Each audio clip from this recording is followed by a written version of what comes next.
Welcome back to another episode of All the King's Men Live. I am Jesse Cohn. Joining me every week is Carlin Baith. How are you doing today, Carlin? I'm doing well, Jesse. How are you? Struggling. I'm going to be perfectly honest with you. Don't say that. No. You know what? I've decided that honesty is the best policy. We're here to entertain Kings fans and give them a little bit of information, but truth is what it is. I'm struggling. I know people are out there struggling. So we're just here to try and bring a little bit of levity, a little bit of hockey news to those of you who are looking for a little bit of escape. So with that in mind, Carlin, we're going to jump straight into our Would You Rather. Okay. And I changed it up on you a little bit at the last second because I was standing in my kitchen staring out the window and I started realizing all the problems with the way I had originally conceived of it. So here it is for you. Okay. You can either, or I should say, would you rather, watch unlimited streaming video across any platform, whether it's Netflix or Disney Plus or Hulu or YouTube or TikTok or Twitter or Instagram stories, whatever it is. But for every 4 minutes of streaming video you watch, you have to watch 1 minute of commercials.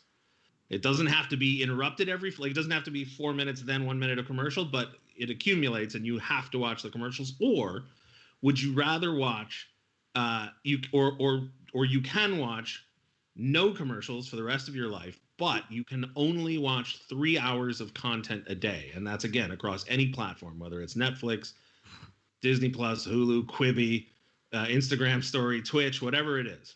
So what I'm hearing is you think I watch more than 3 hours of content a day. So it'll be hard for me to choose between the two. What if someone watches less than 3 hours and the choice is easy? Then you go with the 3 hour route, right? Yeah, easy choice for them then. I need the unlimited ability to siphon all of the content out of the internet and the world. And I think there's a little bit of a twist in there where you said commercials can accumulate. So yeah. I feel like, if I'm binge watching a season of Ozark and then I have to maybe watch, I don't know what that turns into, an hour of commercials at the end. It's a lot of commercials, though. I'm good. Well, oh God, now I'm starting to think about it. You can't be on your phone watching something else while you watch the commercials. Oh, then God. Now you're just docking more commercial minutes. Okay, I think I would go with the 3 hours, and I'd be real upset about it, and I'd have to be extremely picky, and I'd have to shut down the stuff like the mindless TikToks that I watch, and then stick to like maybe my favorite streamer and 2 YouTubers or something. But good God, that's a hard one. Jesse, what about you? What do you think about it? So, I mean, the reason I set it at 3 hours, because I think my original idea was 1 hour, but then I thought, well, no, if I want to watch a movie on Netflix, and then I thought, well, if I want to watch a 2.5 hour movie on Netflix, I'm not gonna break up a movie into chapters. But the reason I set it at a time limit like 3 hours was specifically because I know that I have gotten on social media, whether it's Instagram or Twitter or TikTok or Twitch or whatever, and before you know it, an hour's gone or 40 minutes is gone. Oh, yeah. And you don't think about it at all. It's just gone. And so I started thinking about a conversation, and I apologize in advance for the length of this story. But a friend of mine from high school, he grew up to be a rabbi. And one day he was trying to explain to me his justification for the rules of kosher. And for those of you who don't know, they're dietary restrictions that observant Jews pay attention to. Don't mix meat and dairy, that sort of thing. And his explanation was that there's no actual religious reason why those rules should exist. It's simply a way of making you pay attention to what you put into your body.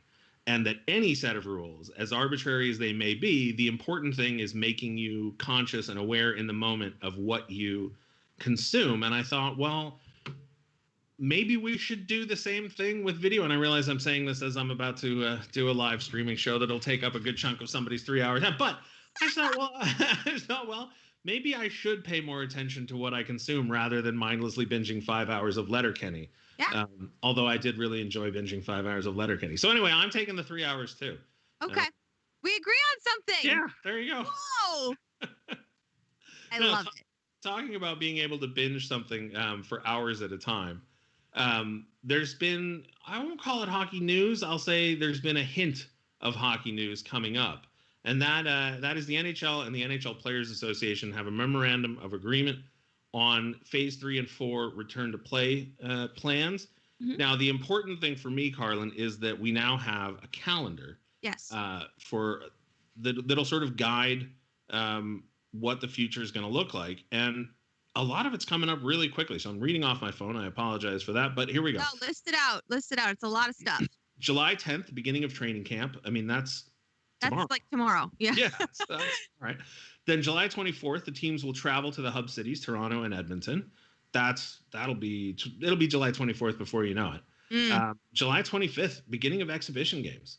Now, I don't know if those games will be televised, but we'll certainly have results. We'll have things to talk about. July 31st, the beginning of the qualifying round. Yep. And for those of you who subscribe to All the Kings Men, and all of you should, lakings.com/podcast, Jack Jablonski and I will be previewing those qualifying rounds with players and media personalities from those markets. Then August 9th, beginning of the Stanley Cup playoffs. That's a month from now. That's so soon. Yeah, like I said, it'll be August 9th before you know it. August 23rd begins the second round. September 6th is the conference finals. At that point, all the remaining teams will be playing in Edmonton. September 20th is the beginning of the Stanley Cup final, with the last possible day of being October 2nd. October 3rd is the 2020 NHL draft. So by then, October 6th will be the, I got Mean Girls on the brain. October 6th will be the 2020 NHL draft. We'll find out whether or not Quentin Byfield or another player is taken with that second overall pick. November 17th is the beginning of training camp for the 2020-21 season. And December 1st is the beginning of the following season. And, you know, it seems like a very short gap between the end of the Stanley Cup final and the start of the next season. But as somebody pointed out on Bill Simmons' podcast, there's already been a 4-month off season for every team. Mm-hmm. So it's not as condensed as it seems, because all the teams that lose in the qualifying rounds will just have played 5 games. Yeah. You know, during a 9-month off season, sure, or 10 or 8-month, whatever it is. And then, you know, and then the number of teams that have been playing gets smaller and smaller and smaller. So I actually don't think December 1st is too early, but I mean, what do you think, Carlin? That's a lot of stuff pretty quickly. It's a lot of stuff pretty quickly. I feel like the December start time is only going to affect maybe, 3 to 4 teams. And even so, really only the one team that grinds it out and goes all the way and wins. But right. I worry about, honestly, the cup winners. You know how they do the Stanley Cup summer, where it's like they take the cup, they tour it around, they do all kinds of crazy stuff. I'm worried about them. How do you condense that? I hadn't even thought about that. You're right. And get in all of your partying, all of your celebrating. When are they going to do the parade? Like, how do you rest and be a champion at the same time? So that's my number one concern. Wow. But the number 2 concern, it's not even a concern. I'm just happy hockey's back. I'm happy they've laid it out like this. And the actual schedule, the predicted schedule of game times and whatnot, it's for us on the West Coast, we're literally going to wake up, start by watching hockey, and end our day by watching hockey. So that's going to be fun. But Jesse, we've talked about this off camera kind of a lot. You can't go into all of this without concern for people's health. Again, at the end of the day, I know I keep saying that, and I know it's kind of me beating a dead horse at this point, but it's just something I think about. And until it happens, until like the playoffs happen, this could still just be something that is a plan that doesn't get to see the light of day. So fingers crossed on all of this and everybody's health during all of it. But those are my big concerns, thoughts, feelings, emotions. I hadn't even thought about the parade or the day with the cup tradition. That might just have to go away. I mean, I don't know. I don't think you can double it up the next summer. No. And I mean, certainly parade is not a great idea at the moment. Yeah. That's interesting. I hadn't thought about that at all. Do a giant Zoom call? Like, do you do... What do you do? You could just line the street with iPads and have people zoom in to do a virtual parade. Yeah, I don't know. I mean, maybe you could do one in like... what was that? Oh, I don't even remember now the program, but it was like Second Life or something. It was like The Sims, but ongoing. Anyway, I don't know. You could have a parade through Fortnite or something. Anyway, I don't know.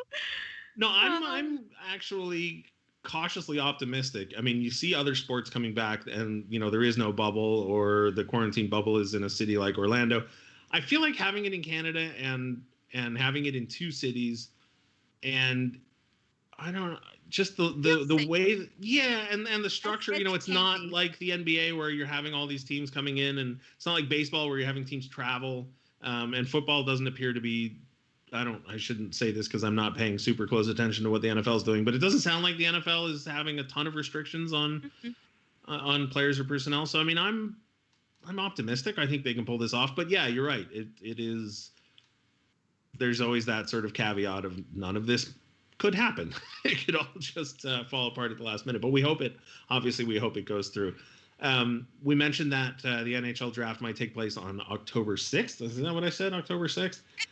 And look, there's a ton of players who are going to be available. The Kings have 11 picks. I think 7 in the first 3 rounds, or maybe something, or 7 in the first 4 rounds, something like that. But anyway, to shed some more light on the potential players taken in that draft, we asked Craig Button, TSN Director of Scouting, to come talk to us, and we had producer Bailey come back briefly. So, Carlin, we're going to take a break right now and watch our conversation with Craig Button and Bailey about the players available in the 2020 NHL entry draft.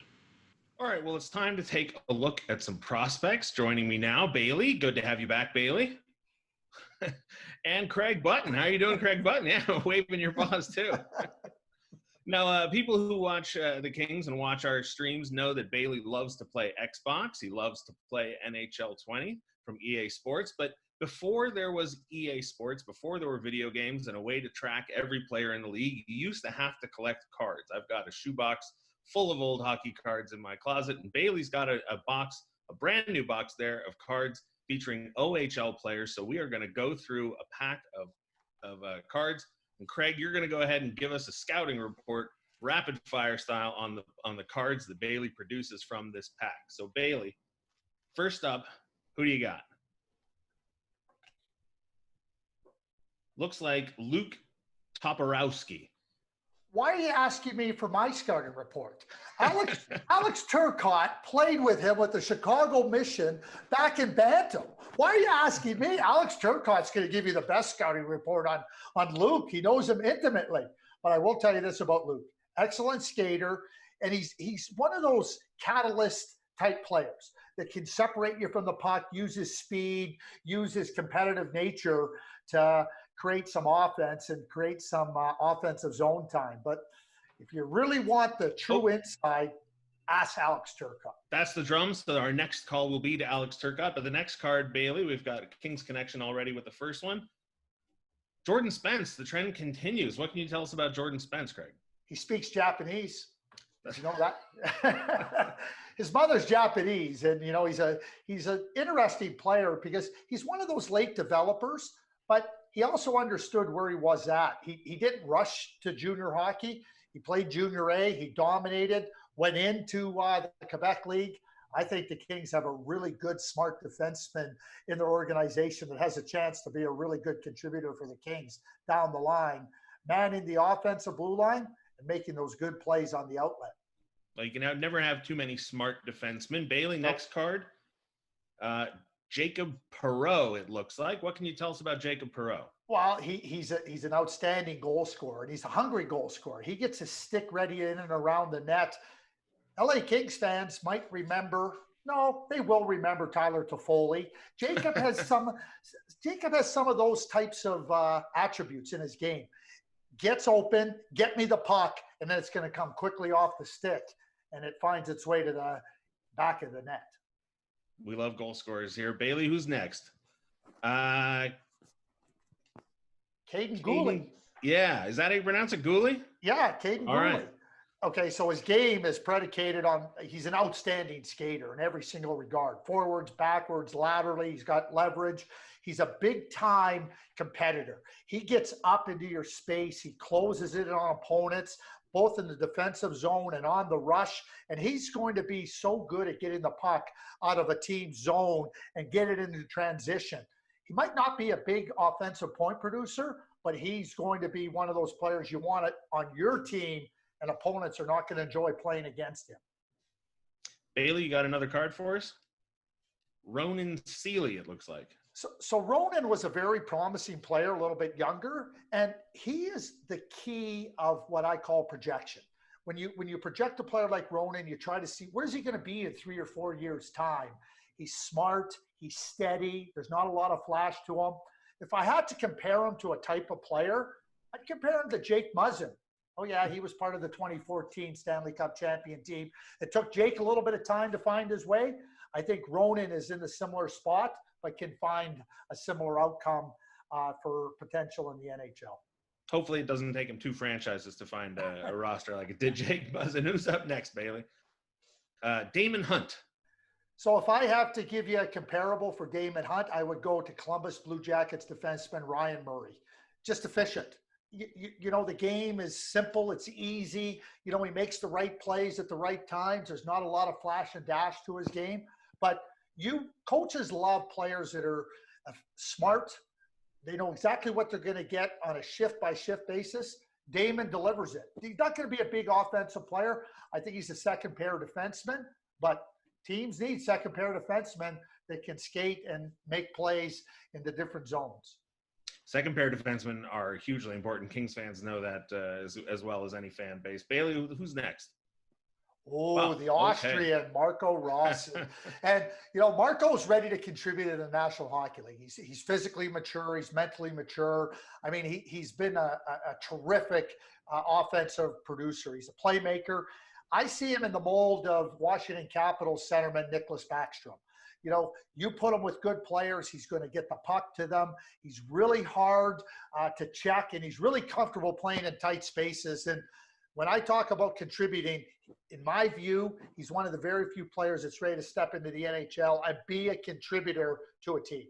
Is it crazy to suggest that he's a candidate for being selected with the 2nd overall pick? No, I don't think it's crazy at all, because if I compare a player to Nicholas Backstrom, who doesn't want Nicholas Backstrom on their team? Maybe the Penguins? Yeah, well, maybe the Penguins. Yeah, I think they'd even take Nicholas Backstrom. All right, Bailey, what's the next card? Felix Bibeau? Felix is a player that's, you know, again, taken some time to develop, but as they physically mature, they gain that confidence to be offensive producers. And, you know, what you're trying to look at is when you're 17, what will they be like at 20? But when you see them at 20 or 21, you have a lot clearer idea. I think that Felix Bibeau has taken his game in absolutely the right direction to find his way into the NHL. Right, well, maybe. And I was just going to say, look at what happened with Blake Lizotte. Blake Lizotte was a player that was kind of off the radar, but he wasn't off the LA Kings radar. Now look at how he's found his way to the NHL. And maybe we'll get a goalie with the next card, Bailey. Who is it? Oh, okay. So I have a love affair with Hendrix Lapierre. Well, it is the coolest name in the draft. You know, when I do the draft for NBC, we usually have who's Craig's man crush. So Hendrix Lapierre is my man crush in this year's draft. He had the injuries. We know he had the injuries. But in terms of his age group, he's been amongst the very best players in the entire world. And I compare him to Patrice Bergeron, the way he plays.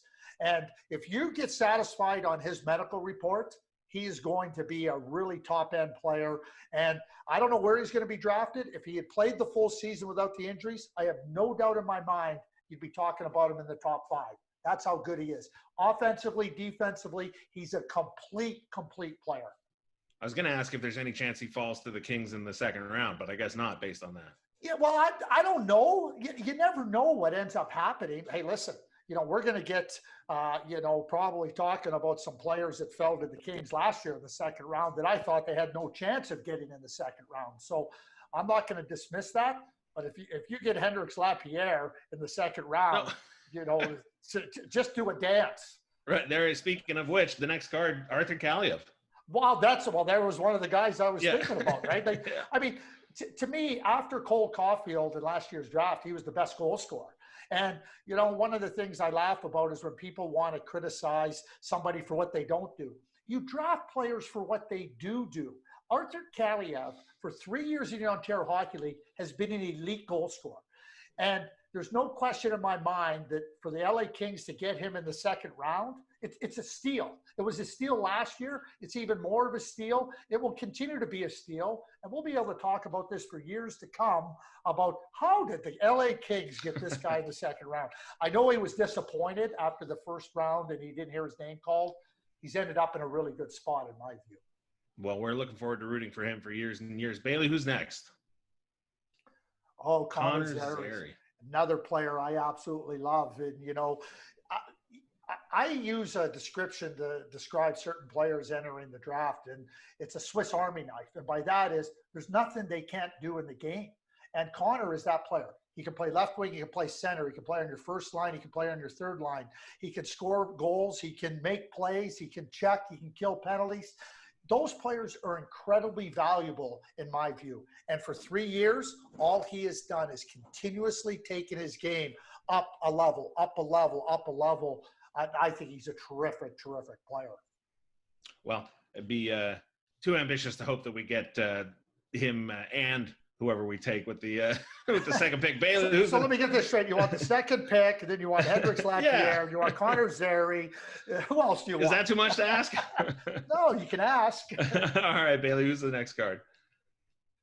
Looks like David Levin from the Sudbury Wolves. And, David was the first overall pick in the OHL draft. And, there's a lot of expectations on a young player going in as a 16-year-old. The team wasn't very good. He wasn't at a level of maturity where he was able to perform to the level that he desired. He didn't have the support around him. But as that team got better, Corey Stillman did a nice job, coaching that team. David became more productive. 20 years old, now you start to see, okay, this is something that can continue to be developed. I always look at players and say, can they continue that development path? I think David Levin, as a free agent, would absolutely fit that criteria of being able to continue the development path. He's an offensive player that is gaining confidence in his game. All right, Bailey, who's next? Okay, my man crush from 2 drafts ago, Akil, right. who I absolutely love. And, Akil and I share a common thing. We both hate socks. I don't like to wear socks. Akil doesn't like to wear socks. I think Akil is capable of doing so much in the game. And I don't care where you play him. There's 12 forward spots on your NHL lineup. I think Akil could play in any one of them at any particular moment in time. And when you have that adaptability and versatility, he's so smart, he's so competitive, and he helps a team be better, but whoever he plays with, he contributes to that player's strengths and everything.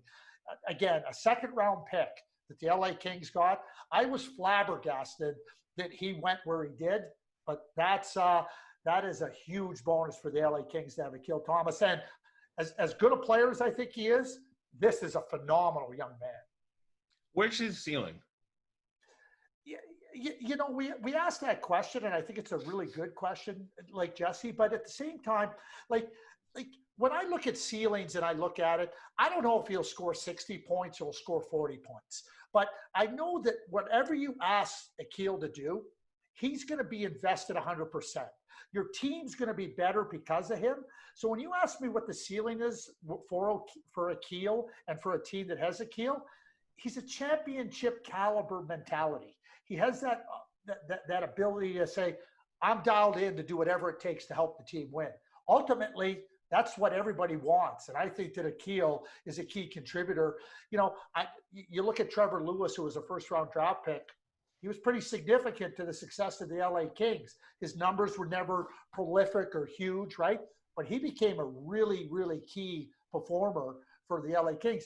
And you might look at Trevor, you might look at Jarrett Stoll. These are all players that are so important to the success of a team and ultimately winning. And I think Akil is that type of player. So I'm hearing multiple Stanley Cup champion as the ceiling. I'll take that. Yeah, I'll take that. You will. Well, hey, listen, you can't be you can't win without players that can contribute in different areas, and you can't be a team of character without people of character. Akil's all of that. I like that. All right, Bailey, a couple cards left. Who's next?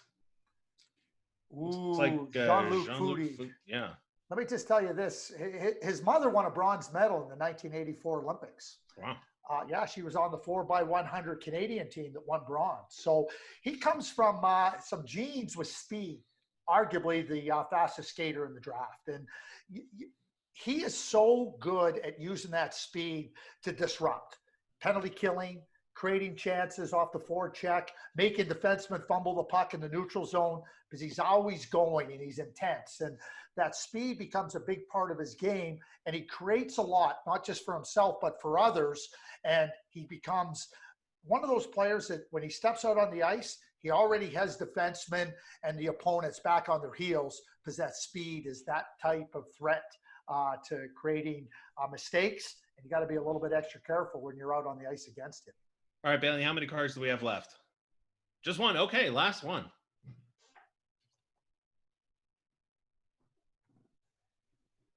Oh, okay. Quinton Bowtie Byfield. Why do I call him Bowtie? He sports the bow ties. He's got the GQ look. I'll tell you what. He ends up in LA. He's going to take the LA fashion scene by the lapels. That's how good he is in his dress. On the ice, hey, listen, I've compared Quinton's game to Anze Kopitar. So, yeah, I would say that. So if you're picking second and you have a player that you think is like Anze Kopitar, well, who would be the best teacher for the next Anze Kopitar? How about Anze Kopitar? I love him. He's born in August. He's a little bit younger than everybody. I think that Quinton is so good, and I'm not even so sure he even knows yet how good he can be. He keeps just scratching away different layers that show you that he's capable of so much more. He could end up being the best player in this draft. Multiple members of the Kings front office have mentioned that there are 3 or 4 players they might be taking a look at, but online, certainly on the message boards and social media, the debate has sort of come down to Byfield or Tim Stützle out in Germany. There we go. I didn't realize the German league made collectible cards, but all right. So, we're going to put you on the spot here, Craig. If you had to pick one, who would you take? Listen, I would take Byfield. And, I mean, he's big, he's strong. You get to start him behind a Kopitar, right? I've seen Alex Turcotte play left wing. I've seen Rasmus Kupari play right wing. I think when you look at a centerman like Quinton Byfield, who has a game like Anze Kopitar, he wants to be a factor everywhere on the ice. I love Tim Stützle. I think that he's like a Patrick Kane type, and I don't think the Kings would ever go wrong drafting Tim Stützle.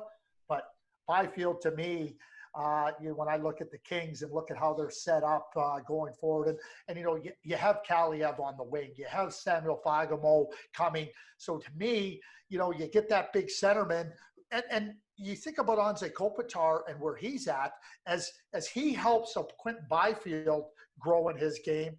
As Quinton Byfield assumes that role, taking the number 1 center role, then that allows Kopitar to ease back a little bit and still be productive. So to me, you end up with a lot of benefits by drafting Quinton Byfield. That's how I would look at it if I'm looking at it from the Kings' point of view. Well, obviously, Kings fans will be waiting to find out who they do take with that second overall pick, whether it's Byfield, Stützle, Rossi, or one of the other players we've talked about. Craig, I want to thank you so much for joining us. Oh, it's my pleasure. This has been a lot of fun. Bailey, thanks for showing us all of your hockey cards. I got a question for Bailey. Did Bailey eat all the treats out of the hockey card pack before showing us the cards? Yeah, he did. I know he did. He's devious in that regard. He is, and in many other regards. Thanks again, Craig. We'll talk to you soon. Thank you.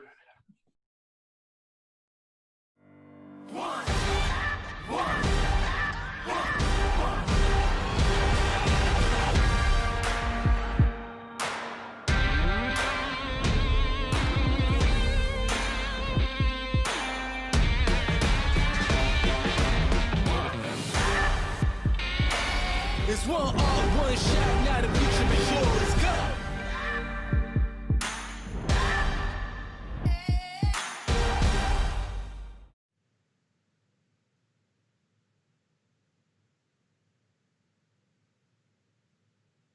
Oh, I can't hear Jesse. Sorry, muted myself there. Oh, what? Thanks to Craig.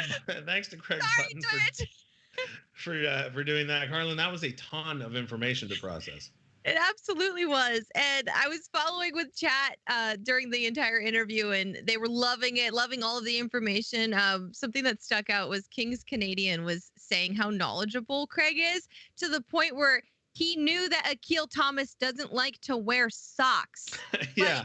The level of knowledge that he can bring to this game is incredible. So that was really fun to listen to, and a really fun way too to kind of get to know each player with that deck of cards there. So that was awesome, Jesse. Great job. Yeah, and a bit of a peek behind the curtain there. When we finished showing him the cards, there were a couple other people on the call and some of the production staff, and we were just sort of testing the boundaries to see how much he actually knew. And so we threw out some names that weren't, in the deck of cards, just random hockey players that people wanted to know about. I had a question about Velarde, and he didn't miss a beat. He knew, just right off the top of his head, knew, the parents' athletic backgrounds, knew what city every player was from, knew where they grew up, knew where they had moved. It's encyclopedic. It's a little scary. I'm not going to lie.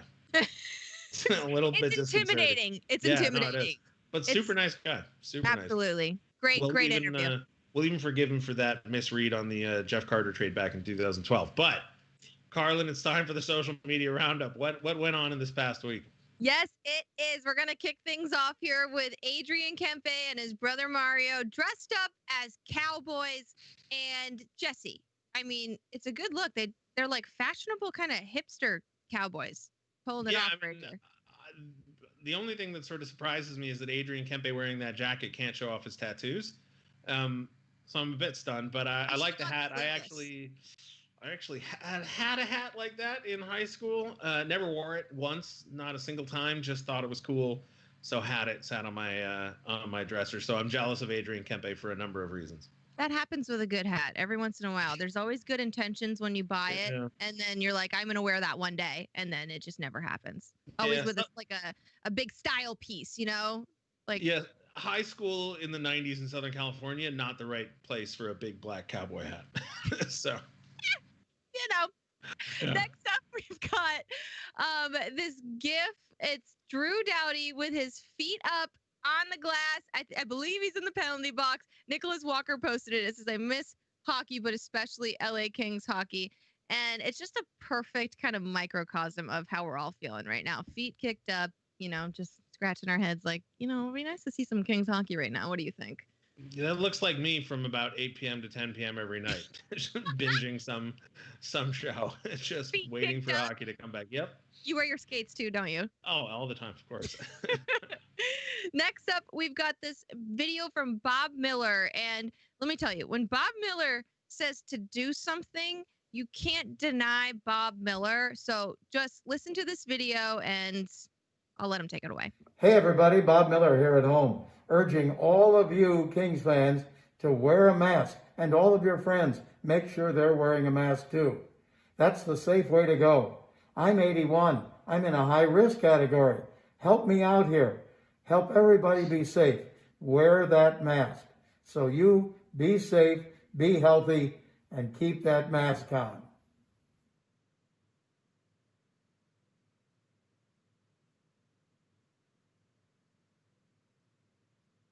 How can you not listen to Bob Miller? Honestly. You can't, frankly. And look, obviously Bob's a lot classier than I am, so he wouldn't use the metaphor I'm about to use. But the simplest way I've seen the mask explained is this. Let's say you pee your pants. if you're not wearing your pants, but the person next to you is, they might get a little bit of that on them. But if you're wearing your pants, it's just staying with you. So it's not about protecting yourself. It's about protecting other people. It's about establishing that community. So yeah, listen to Bob, wear a mask. Yes. And even if this is something that hasn't affected you personally, just know that doesn't mean it's not affecting other people. It's heartbreaking to think about. Like I've seen friends' grandparents pass away. I live with my fiance who's high risk, and we never know what we're carrying. And if we could just wear a mask and help at least stop the spread, gosh, do what Bob Miller says and wear a mask. Next up, we've got Andrea Raz, who gifted her mother some Curtis McDermott merchandise, and her reaction is just absolutely precious. Let's take a listen.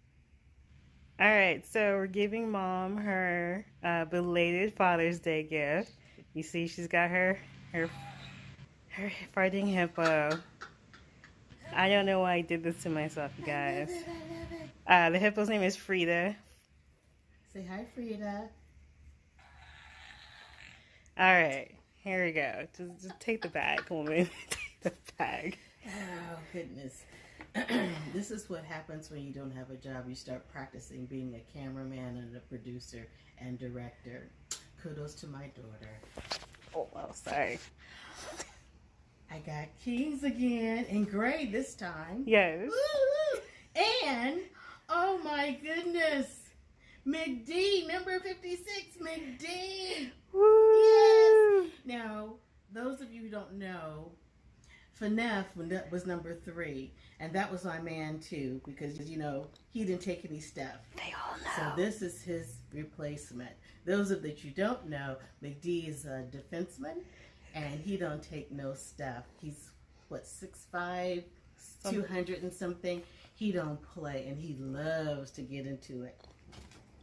I love it. I love it. I love it. Yes. Okay, now we just got to have a game.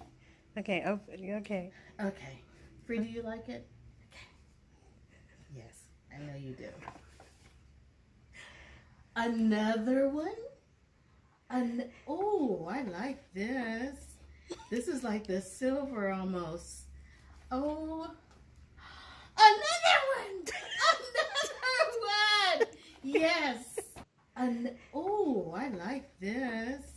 This is like the silver almost. Oh, another one! Another one! Yes. Good. So I don't have to watch one off. Oh, okay. Many times I can alternate. Well, we're gonna, one's for me and one's for you. What? One's for me and one's for you. Well, why are you put them in the same bag and You give can it to pick me? whatever one you want. I'm letting you have first pick. Oh. Because I love you. Yes. Well, I want them both. Okay, we'll talk about that off camera. Okay. Yeah, I mean, I'll pay you for hey. Oh for my McD. gosh. Ma, you Hey. can't wear both of them at the same time. Says who? Me. Hey, it's called layering and rolling. Layering and rolling. You see what I have to put up Anyway, with you guys? anyway. See, I can't have nothing.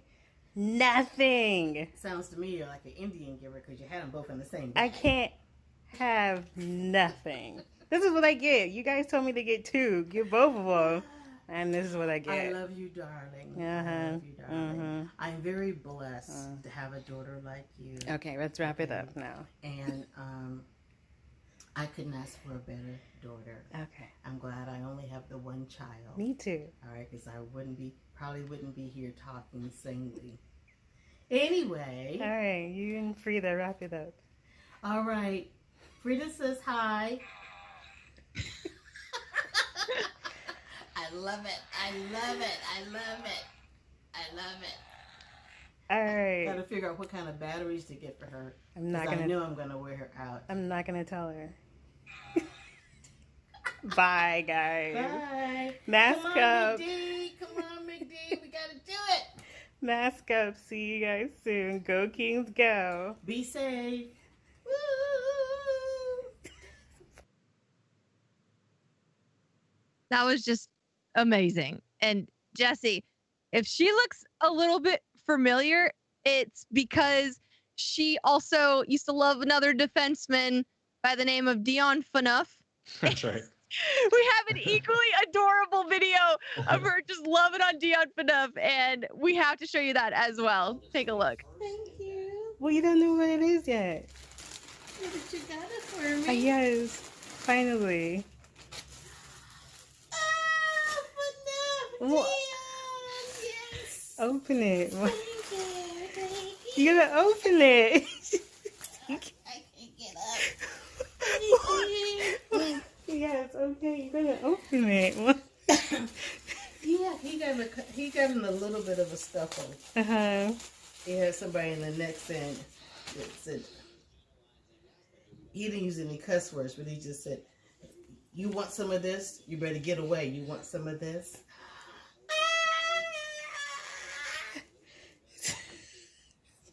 Good job. I wear this Thursday. Yes. Is it big enough?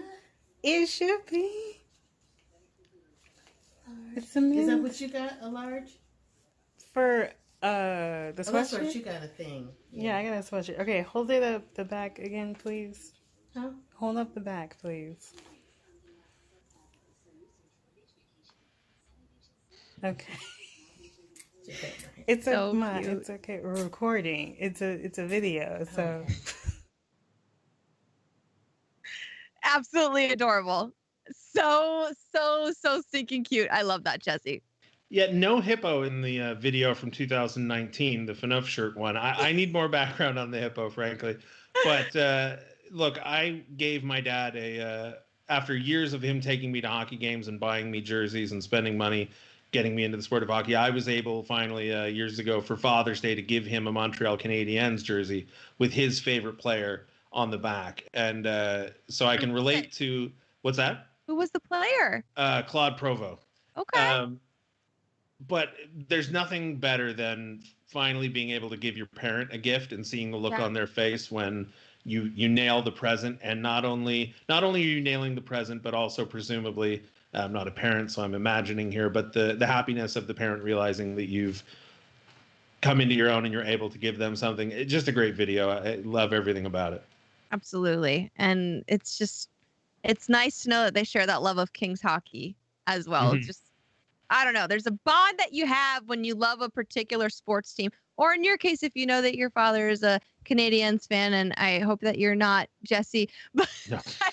it's nice to be able, like you said, to just kind of give them the gift that you know that they'll appreciate so dang much. So, Andrea, thank you for posting that onto Twitter and sharing your mom's excitement with all of us, because seeing stuff like that in my timeline just brightens my day. So I hope chat is loving it as well, and it looks like they are. They're all saying she's adorable, a farting hippo. Oh my gosh, it's great comments in there. And to end the social media roundup, Jesse, we have an update on Max, who was the Kings fan going through a surgery. Mom posted about how much he loves Trevor Lewis. Trevor Lewis filmed this video of him and, wished him luck and whatnot. Well, there's a great happy ending here where the two of them finally got to meet in person.